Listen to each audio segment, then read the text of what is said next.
Hey guys, it's Tombox here. Welcome to MST.TV, and in today's episode, we're gonna look into the future of structure decks. We have ENDYMION, and you guys got questions. Oh man, are they good? Are they top tier? Are they like Salamangrade's top tier? Well, in short, they have potential to be top tier, but because this is a pendulum-based deck and also a deck that utilizes spell counters, it does come with some of these inherent weaknesses, which makes it a little bit easier to handle out of the gate.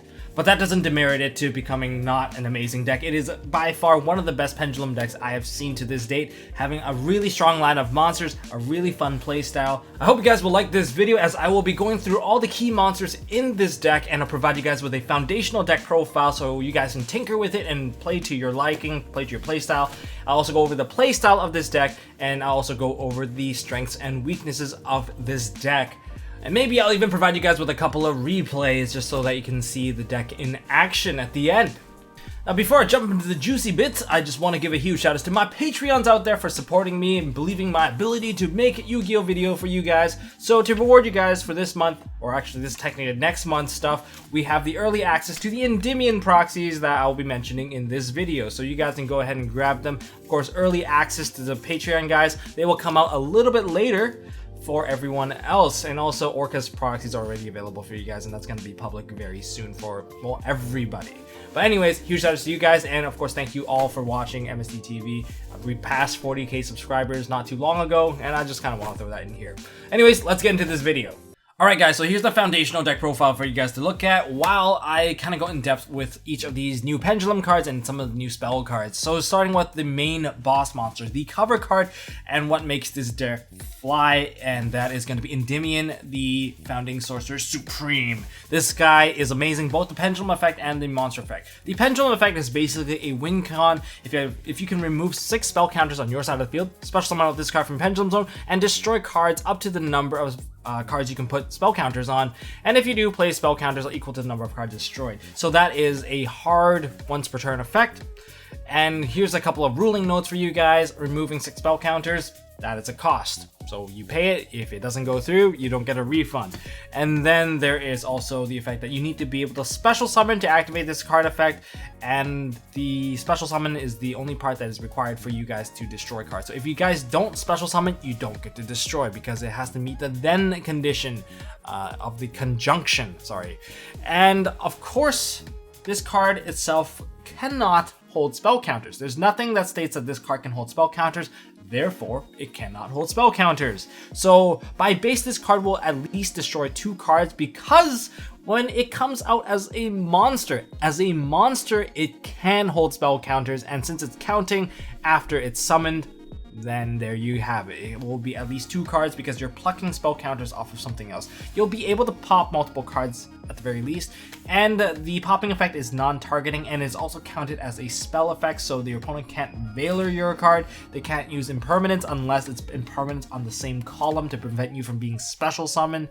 They can't use strike because it's not a monster effect that is popping your card, it's a spell effect, which makes it very difficult to use counter traps to stop you.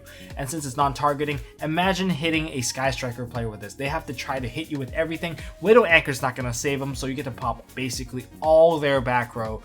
And on top of that, once you put spell counters on this card is non-targetable, so that's really good. And this card also cannot be destroyed by your opponent's card effect, which is very devastating. I think this is a really good matchup against Sky Striker if you manage to get the boss out. Anyways, in terms of monster effects, well, this kind of protection and this kind of effect, we haven't really seen this level of effect since like Masterpiece. But once per turn, when a spell or trap or its effect, so this includes face-up stuff and stuff in the graveyard, is activated, you have a quick effect where you can return 1 card you control with a spell counter on it into the hand, and if you do, negate the activation and destroy that card. Then you can play spell counters equal to the number of spell counters that were on the card return. So in other words, you add a spell counter onto him to negate stuff rather than spend it. So yeah, that's a huge benefit right there. And on top of that, when he has spell counters on him, your opponent cannot target this card with spell counters with card effects, and also it cannot be destroyed by your opponent's card effects. So there's like no targeting and no destruction. So it has baseline really good protection. And on top of that, when this card is destroyed by battle, just by some freak accident, it is destroyed, well, you get to add a normal spell from your deck to your hand. So yeah, this guy just pays for itself. It's just paying for itself, and it's paying for so many other things as well. So this is why this guy is really important. Oh, keynote here. The once per turn effect to negate stuff, that is not hard once per turn. So if you have multiple Endymions on the field, each one can actually negate spells and traps, which makes it a very good matchup against like Sky Strikers, makes it a very good matchup against True Draco, because you can naked stuff in the graveyard as well. I don't know what you want me to say. It's just really amazing when you are able to do that. And then you have one of the supports now. This is support. A lot of it is summon based. So in terms of their pendulum effect, they summon cards from like here and there. So this one, Servant of Endymion, this one summons out from the deck. If you have 3 spell counters on this card, you can remove 3 spell counters and then special summon this card and another card that is in your deck with 1000 attack or more that can hold spell counters. So this is your deck tutor, and it summons this card and that card, but it has to have 1000 or more attacks. So in other words, it cannot special summon, well, herself, another copy of herself, so you can't really get 2 copies. But hey, you can summon out basically anyone because you're summoning 1000 attack or more, so that includes your boss monster, it includes your Jackal. There's just so much that this card can just tutor out. So this is the card that you want on scale, and you want to use the scale effect. And the field spell can also replace the cost of this by just taking cards out, like taking the spell counters out of the field spell to get this free. The field spell is really good thanks to the new introduction of all these new supports.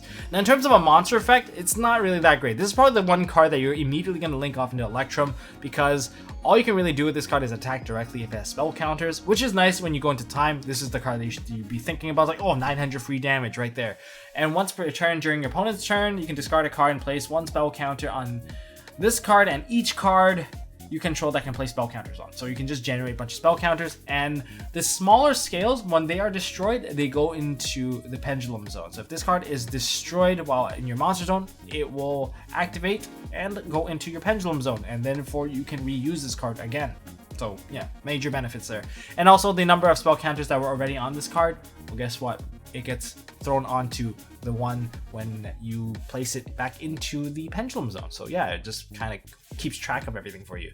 And by the way, make sure that you guys have like a stack of dice with you, because you're going to be managing spell counters like no tomorrow. Hopefully you guys don't go into time by managing spell counters, because holy crap, I can't even keep track of all the stuff that generates spell counters. Next, we have the Magister of the Endymion. This is one that you want as a monster more than anything, but in terms of the pendulum effect, you get to play spell counters whenever spell cards are activated. Both of these have the same thing, and you can remove 3 spell counters on this to special summon both this card from your pendulum zone and 1 face-up monster in your, I guess, extra deck that can play spell counters on. So in other words, it can bring back one of your bosses, say your Jackal, your Cerberus, your Endymion, or even your Servant, or I think even himself. So yeah, there's a lot of ways to use this card. However, that is not the key part of this effect. I think the key part about this monster in terms of anything is that when this card declares an attack and plays a spell counter on it, but during your opponent's turn, it just has a quick effect to tutor out a monster. It just tutors out any monster that you can put a spell counter on. So in other words, you can get your bosses, you can get your Jackal, whatever that you're missing to maintain board control, you can just spit it out for free. And it's a quick effect. How is anyone supposed to counter this thing? All you got to do is remove 3 spell counters from anywhere on the field. So yeah, pretty easy. And when this card declares an attack, it generates a counter onto himself. So it's a win-win. Okay, so now we have our other engine. We have Cerberus and Jackal. You don't need too many of these because they don't play well with other pendulum scales. That's why I'm not maxing out on them. And you really only need 2 Jackals on the field and you'll be good to go, because you don't need to run the Norito anymore. And if you have 2 of these guys out, I don't think your opponent's going to be able to play, especially when they're locked out of spell effects. You might want to max out if you're playing against like Thunder Dragon or something like that. But outside of that kind of matchup, I think you'll be fine, because this card's just so protected by base, and this guy just lets you tutor out, dude. Just lets you fetch out the card and summon himself out. So you're mainly using it as a body to kind of fetch out your Electrum as soon as possible. Oh, one key note about your smaller pendulum scales. They don't say hard once per turn in terms of the pendulum effect. You can use the pendulum effect multiple times. However, there is a limitation. The limitation is on the monster itself. You can only special summon out 1 Servant of Endymion, or 1 Magister of Endymion, once per turn. So that hard once per turn makes it so that you cannot activate the pendulum effect the second time. However, that just means that if, say, you ogred a Servant of Endymion, and say there was already a field spell on board, they activate a second Servant of Endymion, they can activate that again because no Servant of Endymion was special summoned, and therefore you can just activate the effect again. So there is that benefit right there. Anyways, you're also playing with the mythical beast, so you have the Jackal plus the Endymion basically completely locks people out of playing, well, any sort of monster effects. You're basically playing vanilla Yu-Gi-Oh. So in terms of another monster here, we have Chronograph Sorcerer. I think it's just like given because it lets you bring out another monster from your hand whenever something is destroyed, and since you have a lot of self-destructing effect anyway, and you can pop himself to get out that Time Gazer, it just helps get you that quick Electromite. And of course, any sort of sync or pendulum deck should be running a Dark Worm, because Dark Worm is just a free summon when you play a Foolish Burial or a Dragon Shrine, and you get that King Gate 0 additional spell, just a +1. We have a copy of Destrudo, just in case we already got all our cards and we want to fetch a dragon to the grave. The extra body will give you synchro access, so I think that's still a win-win. And in terms of hand traps, we have Ash Blossom, Joyous Spring. It's Ash. What do you want from me? And okay, so there is another monster here, which is Empress of the Endymion. I did not include it in the deck because I find her to be a bit of a brick. I haven't really found like massive uses for her. She's also a level 7, scale 2, so as you mentioned, all the other scales, they summon from the extra deck, summon from the deck. This one summons from the hand, and you have to be able to summon from hand to do it, but I think Chronograph Sorcerer just does such a better job, in my opinion. This card does have her utility, just so that you can bounce another card that you hold that can hold spell counters, and one card your opponent controls, and bounce them back to the hand. And then you play spell counters on this card equal to the number of spell counters. Yeah, that's about it. That's about it for her. So I guess you can get rid of a threat, I suppose, but that's about it. Anyways, onto the spells. We have double terraforming, and we want to get into Magical Citadel and Endymion as soon as possible. Now, there's a choice, like, there's always that contradictory choice of, do you want to fill up your servant first, or do you want to fill up your Citadel? And my opinion is, filling up Citadel is equivalent to filling up the servant, because Citadel can always pay the cost of Servant, but Servant can never pay the cost of any of the other guys because Servant has to remove from herself. So that's why I think you want to fill up the Magical Citadel instead, and this one will continuously generate more and more counters regardless. Once you move the Servant of Endymion or the Magister of Endymion off of the scale, they kind of reset. So this is obviously a better choice, and you want to fill this one up as soon as possible. Okay, then we have Spell Power Control. This is the Rhoda of the deck. You get to search out an Endymion card, and you can put a spell counter on your side of the field equal to the number of spell power control or spell power graphs you control or in your graveyard. So this one doesn't replace itself, but it does generate at least 2 counters for you to manipulate. So that's always a good sign. And we have Endymion Lab. I don't know how I feel about this card. I think it's just another holder, and it just maximizes the buff coming from the effect of Founding Sorcerer.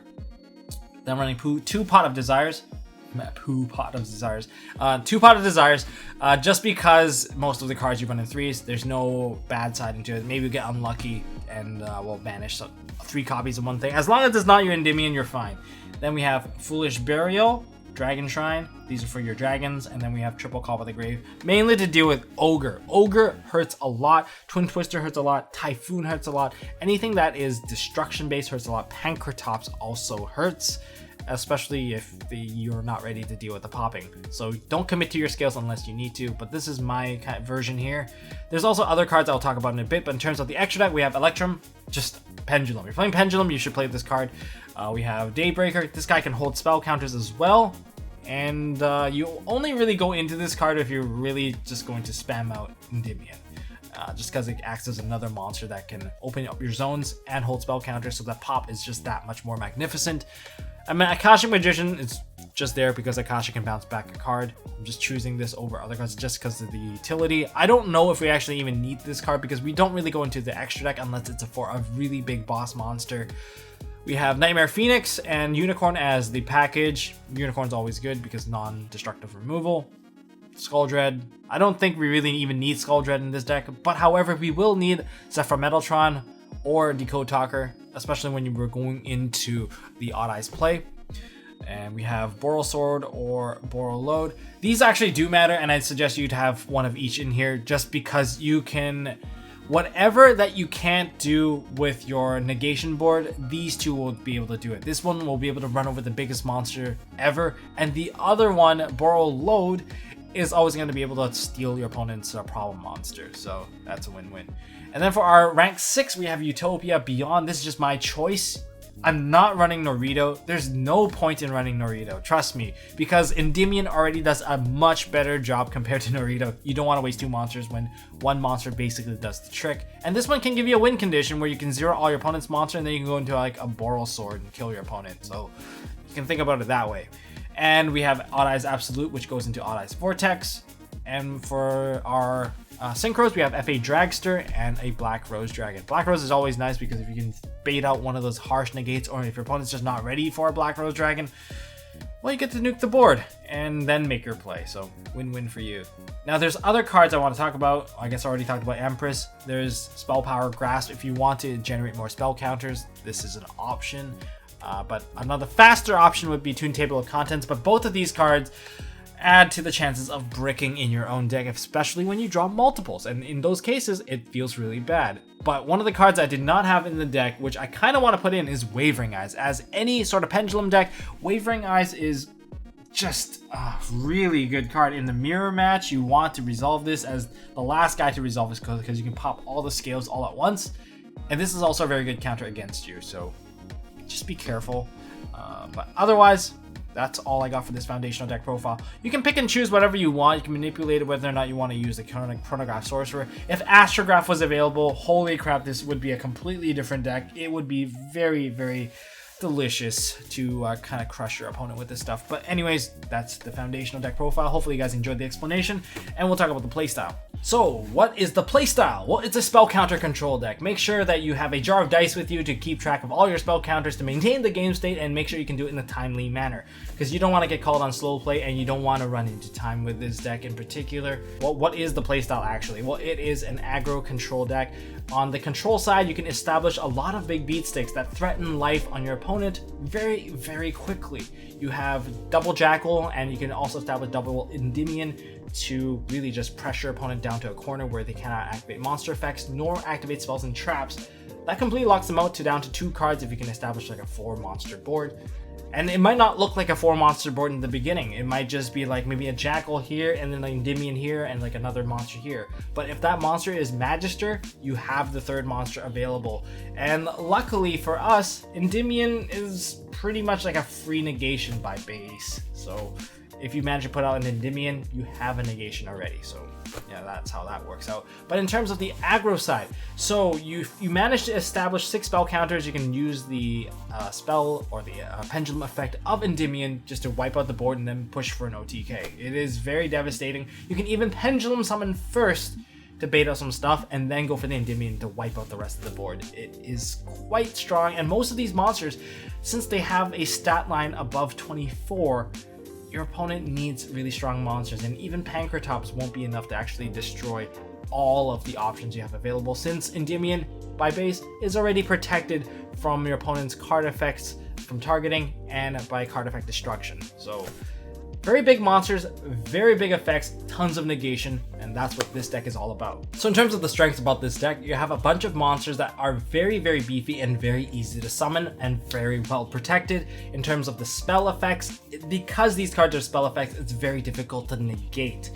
And on top of that, a lot of the negation-based cards are not hard once per turn, so establishing multiple copies gives them multiple negations.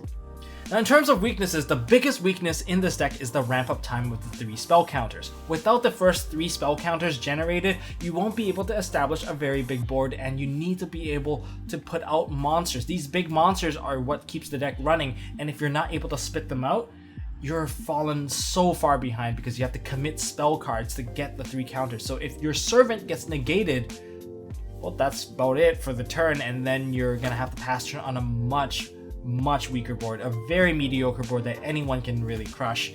So that is one thing to keep in mind. If you get ogred or if your summon gets ashed, it hurts a lot. So you must find some ways to bait it out, and therefore you need to use Electromite. And if Electromite gets screwed over as well, then it's basically GG, because you'll never be able to catch up to your opponent establishing their board now, and you're not the one in control anymore. In terms of other weaknesses, spell counters, if your monster's on the board and you get your monster's effect negated, they are no longer able to hold spell counters. They're counted as a monster that can hold spell counters, however, the spell counters basically fall off if their effects get negated. So that is a bit unfortunate, and of course you're still playing a pendulum based deck. You have a lot of established counters over the years, so that's something to keep in mind. But overall, this deck is still very powerful, and if you know how to manipulate your scales properly and keep track of all your spell counters, I recommend you guys give this deck a try. And now we're going to look at some example games with me playing around with this deck.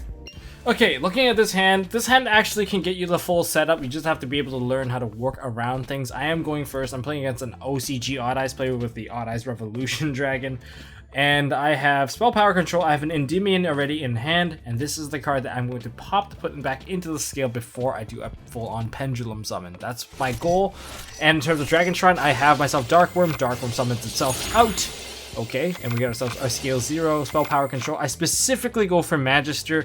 There's no way I can set up the Servant. There's just no combinations of spells I can do it, because if I lock out my 2 scales, I can only max out at 2. And that's just not good enough in my opinion. And because it's not good enough, I'm not going to go for it. Instead, because I already have the low scale, I'm going to go for the high scale play. Because at worst, Magister of Endymion can just summon out one from the deck during my opponent's turn. So you know what? No biggie in that aspect.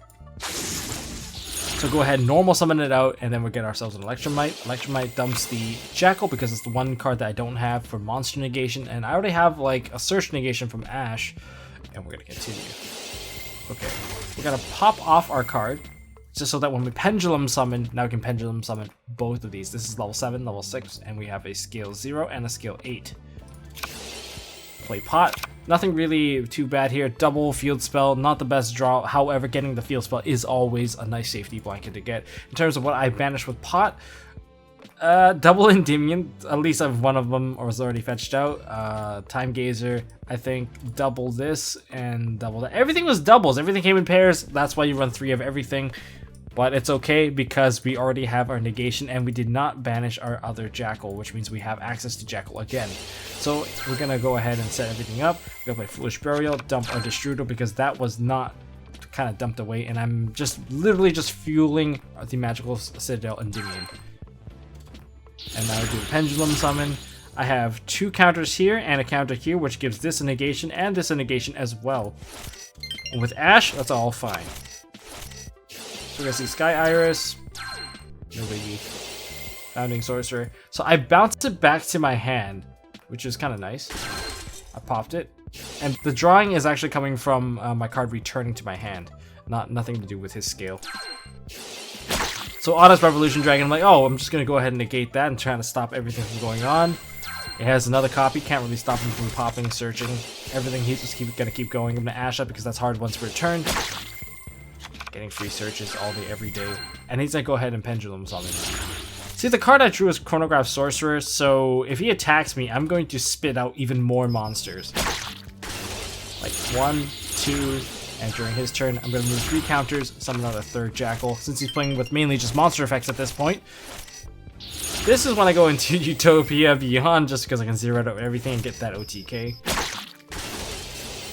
What is he going to do about this? He's not going to get that search. I'm going to bounce that back, get the counters, and at 6 counters, 5 counters, he can't really stop anything, and that's basically GG. It's really, really good when you get the ball rolling.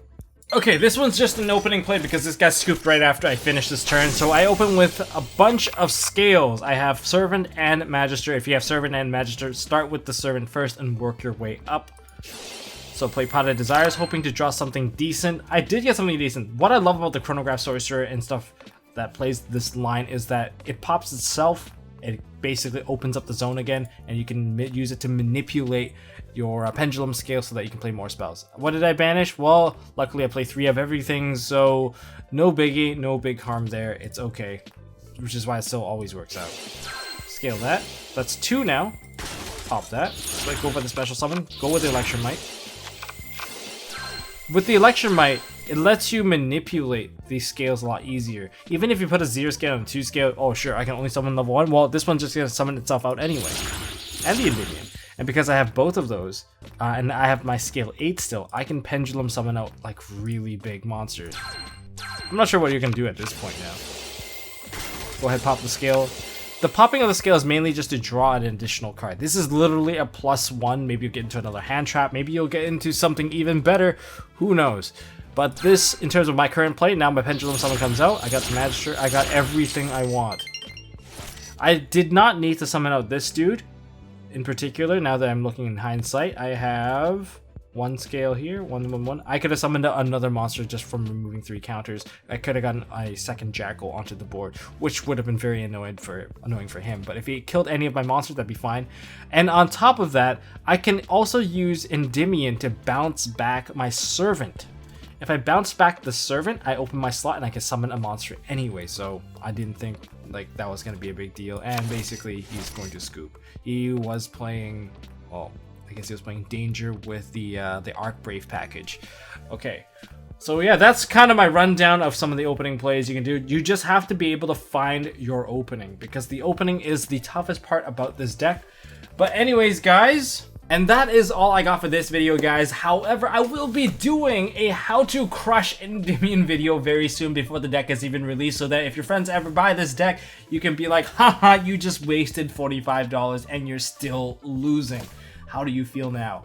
Yeah, I know, maybe I shouldn't really talk about how to crush the deck so soon, but hey, that's what I'm all about. Anyways, if you guys like this video, hit me up with a thumbs up. If you guys want to see more stuff from MST.TV, got live duels coming with guest feature. Smash the subscribe, hit the notification bell if you want to stay up to date with that stuff. And well, if you guys want to join my Patreon, get access to these wonderful proxies.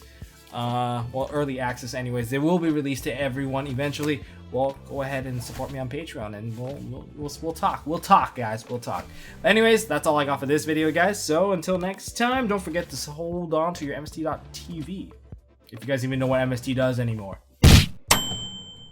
Hey guys, thanks for watching. If you like this video, please drop us a like so we know we are doing a good job, and you can also subscribe to MST.TV for more fantastic videos by clicking on the button on the left. Don't forget to check out our partners at Imperium Duelist. They make really high quality mats, including some of my own limited edition release stuff.